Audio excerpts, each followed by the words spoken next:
جرگے کو روکنے والی حکومت جرگا کر کے بیٹھی اور جرگا کر کے بیٹھ کے جرگے کے پاس جا کر بات کرنے کا فیصلہ کیا ہے. کیا کمال لطیفہ ہم نے تخلیق کیا ہے اپنے اس ملک میں.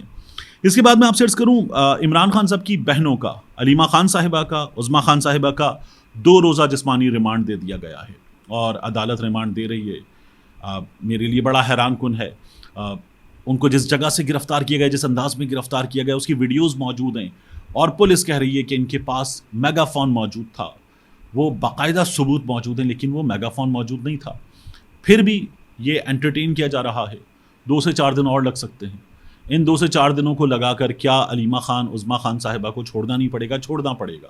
تو یہ پولیس والوں کو مزید 4 دن ان کے سامنے بٹھانے کا کیا فائدہ؟ کیونکہ نہ پہلے کبھی تفتیش ہوئی اس طرح کے معاملات میں, نہ آگے تفتیش ہوگی. ان کو لے جا کر کسی لاک اپ میں, کسی ڈیٹینشن سینٹر میں رکھا جائے گا اور رکھنے کے بعد پولیس کو بتایا جائے گا کہ ہمیں مزید ریمانڈ دے دیجیے. پولیس عدالت کو بتائے گی. اس سے زیادہ کیا ہوتا ہے؟ عدالت ان کو جوڈیشل کر سکتی ہے اور اس کے بعد 1 سے 2 دن علیمہ خان صاحبہ, عظمیٰ خان صاحبہ باہر ہوں گی. عمران خان کی بہنیں, انہوں نے یہ ثابت کیا کہ یہ بہادر لوگ ہیں. یہ وہ روایتی سیاستدانوں جیسے نہیں ہیں جو باقاعدہ طور پر بھاگ جاتے ہیں. تو یہ ابھی بھی ان حالات کا سامنا کر رہے ہیں, موجود ہیں. آپ نے ایک اور فیصلہ دے دیا ہے, زیادتی نظر آ رہی ہے صاف طور پر تمام ثبوتوں کی وجہ سے. لیکن ہمارے ہاں عدالتیں جس طرح سے یہ فیصلے دیتی رہی ہیں وہ ہمارے سامنے ہے. اسی طرح سے آپ دیکھ لیجئے کہ آغا سرور وہ اٹھا لیا گیا, عمر ملک اٹھا لیا گیا. ان کی ویڈیوز موجود ہیں. جس طرح سے آغا سرور کے والدین, اس کا گھر, اس کے والد کو ہم نے پیچھے سڑک پر ان لوگوں کے جو لے کر گئے ہیں جاتے ہوئے دیکھا. اب اس کے بعد آپ کو کہیں بھی ان کی گرفتاری کی خبر نہیں نظر آتی. آپ کو کہیں بھی پتہ نہیں چلتا کہ کیا ہوا ان کے ساتھ. ہمارے یہاں کچھ صحافی سوشل میڈیا پہ میں دیکھ رہا تھا, اس بچے آغا سرور کے بارے میں بات کرتے ہوئے کہہ رہے تھے کہ یہ جو کرتا ہے یہ کون سی صحافت ہے. میں آپ کو 1-2 جملے آغا سرور کے بتا دوں. ان پر اعتراض ہو رہا ہے نا کہ یہ دیکھیں ناظرین, پولیس بھاگ رہی ہے, پولیس والے کتوں کی طرح بھاگ رہے ہیں, یا یہ جو لاش ہے یہ محسن نقوی کی سیاست کی لاش ہے جس نے کہا تھا ڈی چوک پہ لوگ نہیں آئیں گے, ڈی چوک پہ لوگ آ گئے. آپ کو ان جملوں سے اعتراض ہو سکتا ہے, ان جملوں سے پرابلم ہو سکتی ہے اور آپ کہہ سکتے ہیں کہ یہ نوجوان سیاست نہیں, صحافت نہیں کر رہا, یہ تو پارٹی کارکن بنا ہوا ہے. لیکن ایسے تمام لوگ, وہ تو ایک بچہ ہے جو نیا ہے اور کچھ غلطیاں کر بھی سکتا ہے صحافت کرتے ہوئے, ایسے تمام لوگ کیا ایسے کسی ڈاکیے کے بارے میں جو سپریم کورٹ آف پاکستان کے آنے والے چیف جسٹس کے بارے میں کہہ رہا ہے کہ وہ یہ نہیں کر پائیں گے اور اگر کریں گے تو نتائج بھگتنے ہوں گے, وہ ان کے پاس یہ والی طاقت نہیں ہوگی اور وہ والی طاقت نہیں ہوگی, کیا کسی ایسے ڈاکیے کے بارے میں یہ صحافی ہمارے اور ہماری صحافت کے جید لوگ کیا یہ کہہ سکتے ہیں کہ یہ جو کر رہا ہے یہ صحافت نہیں ہے, یہ سپریم کورٹ کے چیف جسٹس کو دھمکیاں دے رہا ہے؟ کیا ہماری صحافت کے جید لوگ کسی ایسی خاتون صحافی کو جو کہتی ہے عمران خان ختم شد, عمران خان کی پارٹی ختم شد, یہ دہشت گرد ہیں, کیا ایسے لوگ کہہ سکتے ہیں کہ یہ صحافت نہیں ہے؟ یہ کون سا طریقہ ہے کہ آپ ایک پوری پارٹی جو سب سے زیادہ ووٹ لے کر بیٹھی اس کو ختم شد کہہ رہی ہیں؟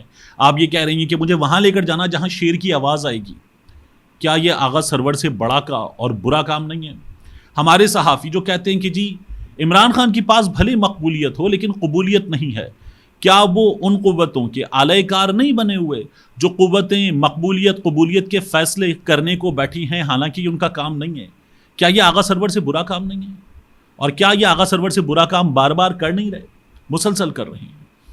تو یہ سلسلہ جس میں آپ کسی چھوٹے سے بچے کو, نووارد لڑکے کو, اس کی جذباتیت پر یہ فیصلہ دیتے ہیں کہ تم صحافی نہیں ہو, یہ فیصلہ آپ ابصار عالم کے بارے میں دیں گے جو نواز شریف کے برابر میں کھڑا ہوتا تھا اور نواز شریف کے برابر میں کھڑا ہو کر اس کی وکٹری سپیچ سنتا تھا اور پھر اس کے دیے ہوئے عہدے پر چیئرمین پیمرا بن کے بیٹھا تھا, اس کی بیٹی کی گاڑی میں بیٹھ کے سینڈوچ کھا رہا تھا, وہ جو صحافیوں کے سامنے بیٹھ کر کہہ گیا تھا کہ میں صحافت چھوڑ چکا, لکھ لیں.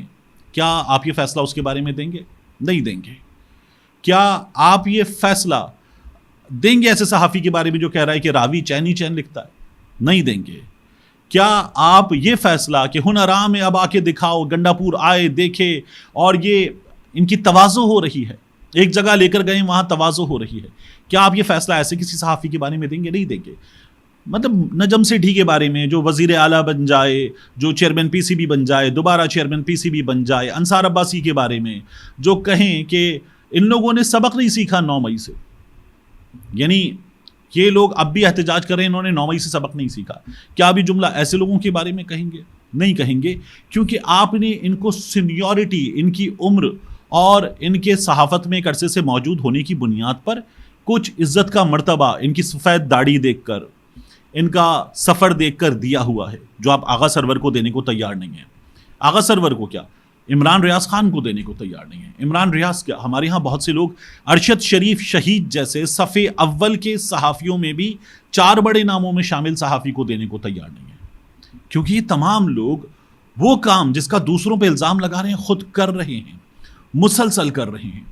ان میں کوئی چیئرمین PHA بنتا ہے، کوئی چیئرمین PTV بنتا ہے، کوئی ریلوے کی نوکری پکڑ لیتا ہے، کوئی واپڈا کی نوکری پکڑ لیتا ہے، کوئی اس محکمے کا ترجمان، کوئی اس محکمے کا ترجمان، کوئی کائنات کے ٹوکرے پکڑ لیتا ہے، کوئی مریم نواز شریف کا بھیجا ہوا گڑ پکڑ لیتا ہے، کوئی جاتی عمرہ میں جاتا ہے اور وہاں سے آئی فون پکڑ کے لے آتا ہے. یہ تمام کام یہ لوگ کرتے ہیں. اور اس کے بعد کسی بچے کو جو سوشل میڈیا پر کسی بھی ادارے سے وابستہ نہیں ہے، اپنا چینل چلا رہا ہے، اپنی مرضی سے کچھ جملے بول گیا ہے جن میں سے یقیناً کچھ غلط ہو سکتے ہیں، آپ اس کو بیٹھ کر یہ بتا رہے ہیں کہ تم جو کر رہے ہو وہ صحافت نہیں ہے. تو یہ سراسر دوغلاپن ہے، یہ دوغلاپن چھوڑ دینا چاہیے. آخر میں آپ سے عرض کروں، بیرسٹر سیف کو نکال دیا گیا.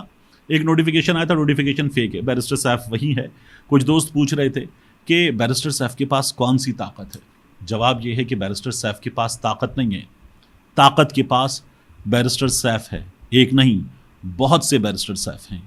ملتے ہیں انشاءاللہ آپ سے اگلی ویڈیو میں.